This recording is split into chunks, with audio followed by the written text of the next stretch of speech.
I'm with Amanda Baker at JPS Hospital, and she works with infant care.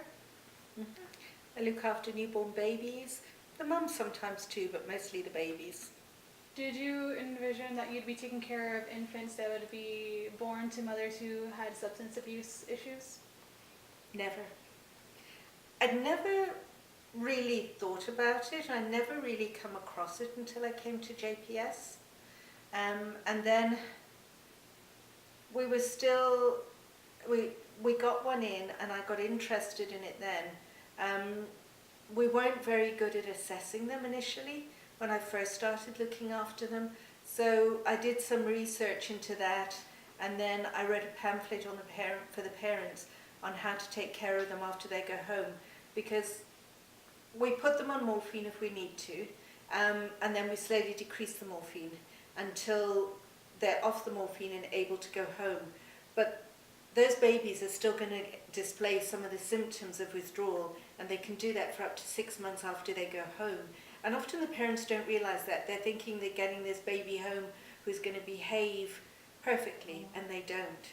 They're not easy babies to look after. They're very irritable, they're fussy. Sometimes they want to be held and you just can't put them down. Sometimes they don't want to know you. Sometimes they don't want to eat. They're messy eaters. They're just really difficult babies sometimes. Sometimes they're great, but sometimes they can be just horrible. And parents don't expect that. Their expectation is they're taking home this perfect baby that we've cured, and we haven't cured them. We've stopped them displaying the symptoms. Babies aren't born addicted to drugs, they're born dependent on drugs, and there's a difference. So adults will go out and actively look for drugs, babies don't, and that's the difference between being dependent and addicted to it. So the parents themselves have obviously got a drug history. And they know though, they can tell you, they say this baby's withdrawing, I've had some of these symptoms too. But they think that we've sorted the baby out, we've cured it, and they don't realise that they're still going to have problems going forward. You can't get emotionally involved.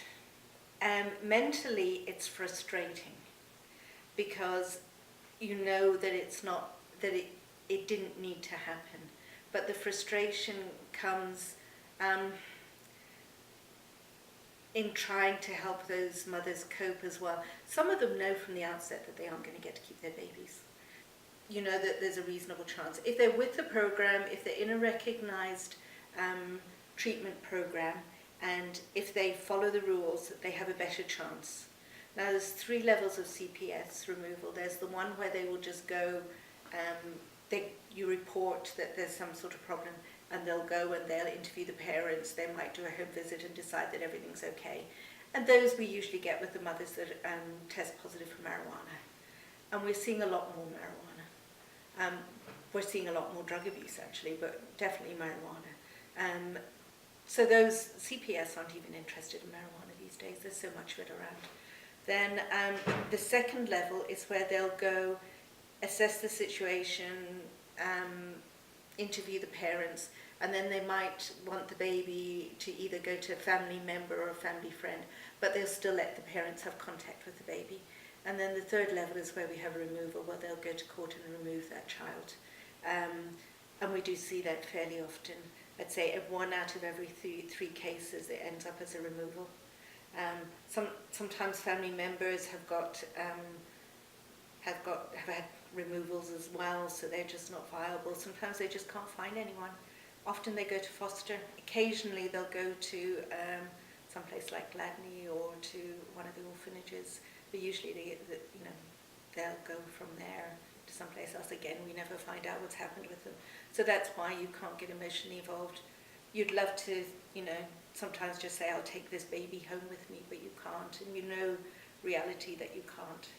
Firstly, because you're not allowed to, because you've looked after the baby in hospital. So you do the best that you can do for the baby while you have it in your care. So emotionally, there's always a little bit you have to hold back, even with the baby.